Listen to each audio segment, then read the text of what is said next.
Hey everyone, it's Rage's Band, and today we're diving deep into a topic that affects millions of people: thyroid health. Now, when we talk about the thyroid, the first nutrient that usually comes to mind is iodine, and for good reason. Your thyroid gland needs iodine to produce crucial hormones that regulate your metabolism. But where do vegetables fit into this picture? It's important to understand that vegetables are generally not primary sources of iodine. The real heavy hitters for iodine are foods like seafood, dairy products, and of course, iodized salt. However, that absolutely doesn't mean vegetables aren't important for your thyroid. A diet rich and diverse in vegetables provides a powerhouse of vitamins, minerals, and antioxidants that support your overall wellness, which in turn helps your thyroid function optimally. Some vegetables even contain trace amounts of iodine, especially if they're grown in iodine-rich soil. The key, as with most things in health, is balance. You want to ensure your overall iodine intake is sufficient from those primary sources while also enjoying a wide variety of vegetables that contribute to a healthy, well-functioning system. A balanced diet is your best defense against thyroid issues. So, in this video, we're going to explore the role different vegetables play. We'll look at some that provide a surprising iodine boost and others that are simply excellent nutritious choices for a thyroid-friendly diet.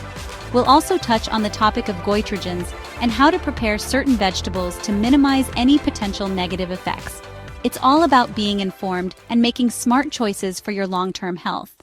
Here are 30 vegetables to include in your diet for thyroid health and tips to avoid goiter. Extremely high in iodine. Consume in moderation, especially if you have a thyroid condition.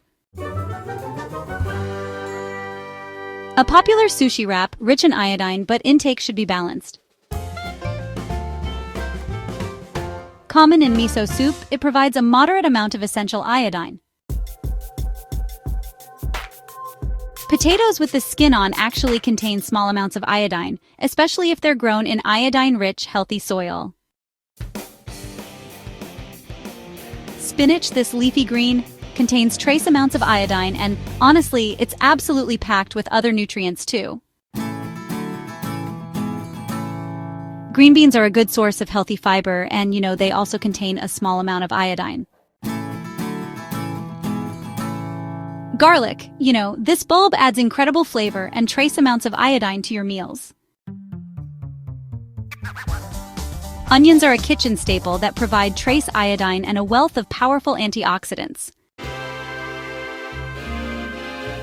Lima beans contain small to moderate iodine, especially if they have been biofortified in soil. Corn is a popular grain that contains just a trace amount of iodine. And it's a staple in so many diets around the world. Carrots are actually very low in iodine, but they're incredibly nutritious, and honestly, they're totally safe for your thyroid health. While beets are also very low in iodine, they're especially rich in other beneficial nutrients, making them a great addition to your meals. Zucchini is actually very low in iodine, but it still remains a healthy and versatile addition to your meals. Sweet potatoes are also very low in iodine, but honestly, they're high in essential vitamins and fiber, making them a great choice. Tomatoes are very low in iodine, but they're incredibly beneficial for your overall health. So, bell peppers are actually very low in iodine, but, these colorful vegetables are really high in vitamin C. Mushrooms are also very low in iodine, but they're a good source of other minerals, which is pretty great. Lettuce is very low in iodine too, but it's hydrating and honestly makes a nutritious base for salads. So celery is actually very low in iodine, but it's really great for hydration and it provides a good amount of dietary fiber. Cucumbers are also very low in iodine, but they're super refreshing and honestly a fantastic low-calorie option. Eggplant is very low in iodine as well, but it's such an incredibly versatile vegetable when it comes to cooking. Okra is actually very low in iodine, but this vegetable is high in fiber and antioxidants. Asparagus is also very low in iodine, but these spears are rich in many important vitamins. Chayote is very low in iodine as well, but this squash is a good source of vitamin C.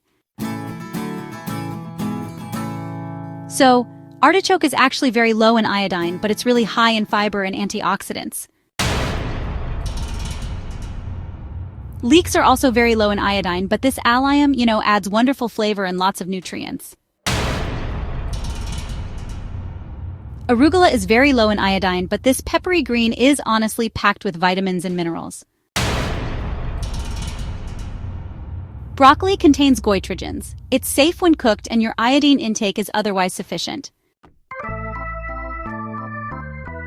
Cabbage also contains goitrogens, so enjoy it cooked if you have any thyroid concerns.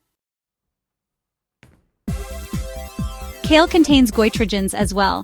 Cooking reduces their effect, making it safe for most people. So there you have it, 30 vegetables that can play a role in a thyroid-healthy diet. Remember, the main takeaway here is that vegetables are your allies, but they aren't the primary solution for iodine deficiency. For optimal thyroid health, use iodized salt. Include seafood and dairy in your diet if you can, and enjoy a wide variety of vegetables, cooked or raw as appropriate. The synergy of a balanced diet is what truly matters. Don't hyper-focus on one single food. Instead, aim for a colorful, diverse plate at every meal to provide your body with the full spectrum of nutrients it needs to thrive. It's also crucial to be smart about your health, especially when dealing with a specific condition. If you have a diagnosed thyroid condition, like hypothyroidism or Hashimoto's, or if you suspect you might have an issue, please don't make major dietary changes based on a video alone. It's essential that you consult your doctor or a registered dietitian. They can provide personalized advice based on your specific health status, blood work, and nutritional needs, ensuring any changes you make are safe and beneficial for you. Thank you so much for watching. I hope this video helped clarify the role of vegetables in thyroid health and gave you some great ideas for your next meal. If you found this helpful, please hit that like button and subscribe for more evidence-based health content. And as always, stay healthy, stay curious, and I'll see you in the next video.